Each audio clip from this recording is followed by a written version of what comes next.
नमस्कार शेतकरी मित्रांनो, आज आपण कुठलं गाव म्हटलं हे घाटरोण्यामध्ये आपण भेंडीचे प्लॉट बघण्याकरिता आलेलो आहोत आणि सुदैवाने मला म्हणजे खूप चांगला आनंद होता सांगताना की इथं मला खूप शेतकरी मिळाले की ज्यांनी कावेरीचं जे आपलं जे 11-0 जे नवीन वाहन आहे ते जवळपास सगळ्या शेतकऱ्यांना लावलं आणि आज या प्लॉटमध्ये उभं आपण इथं सुद्धा आपलं 1102 हे वाहन लागलेलं आहे आणि बाजूला सुद्धा काही लाईन गेली दुसऱ्या व्हेरायटीच्या लागलेल्या आहे. पण त्याच्यात आणि याच्यात जर फरक बघाल तर ते हाईट वाढून गेली आणि याची हाईट कमी. आता तुम्हाला माहिती आहे की जेवढी हाईट जास्त वाढली तेवढं शेवटी तोडाला ते खाजवते, त्यामुळे त्रास होते. तर सर्वप्रथम आपण दादाचा परिचय करून घेऊ. आपलं नाव सांगाल? ताराचंद यादवराव निस्ताने.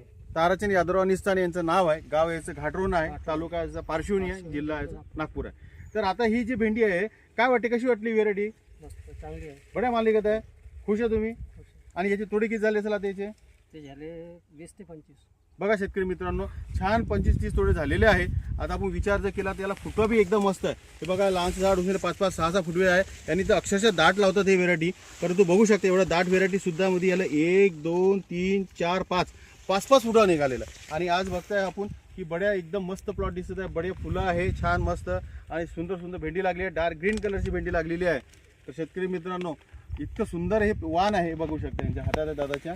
छान डार्क ग्रीन कलर आहे आणि बघा आतमध्ये पण इथं पिवळा कलर असतो पण याला हिरवा कलर आहे. मस्त पेन्सिलदार 4-5 धाऱ्याची पतलीशी डार्क ग्रीन कलरची भेंडी यायची वाली, त्यामुळे बाजारात बी लवकर माल उठला जातो याचावाला. तर शेतकरी मित्रांनो, जर तुम्ही भेंडी लावणारे शेतकरी असाल किंवा तुमची इच्छा असेल आता की आपल्याला भेंडी लावायची आहे तर आपल्या शेतामध्ये नक्की तुमचं जे काही प्रचलित वाहन असेल त्याच्यासोबत एक पॅकेट का होईना 1102 कावेरीचं हे वाहन तुम्ही लावा. मी गॅरंटीनं तुम्हाला सांगतो की तुमचं उत्पादन वाढवल, तुमचा मुनाफा वाढवल आणि तुम्हाला पुढं इच्छा होईल की आता ते जुने वाहन सोडायचे आणि आता लावायचं तर कावेरीचं 1102च लावायचं. धन्यवाद.